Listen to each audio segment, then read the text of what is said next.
de prêter le serment de la citoyenneté, ça il faudrait peut-être aussi qu'on y revienne, en étant éduqué pour devenir quelqu'un qui, comme le dit très bien Aristote dans sa définition de qui est un citoyen, peut à la fois gouverner et être gouverné.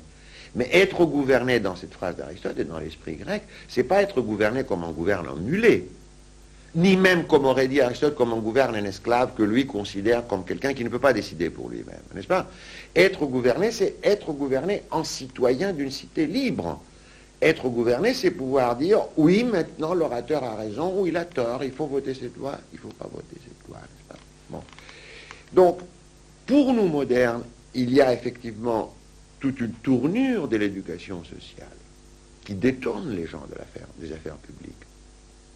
Et ce n'est pas ces misérables heures d'éducation civique qu'on donne au lycée qui peuvent compenser cela. L'activité politique, c'est comme la nage. On apprend à juger en se lançant dans l'eau et en jugeant et en apprenant. Et dans la mesure où on maintient les citoyens dans la passivité, bien sûr, on leur apprend à être des citoyens passifs. Maintenant, cette société moderne, je disais tout à l'heure, elle a eu des révolutions. Elle n'a pas eu seulement des révolutions, elle a eu d'autres mouvements. C'est une société qui est quand même une société vivante. Bon, tous ces grands mouvements des 10 derniers siècles, il reste des choses, et ça bouge.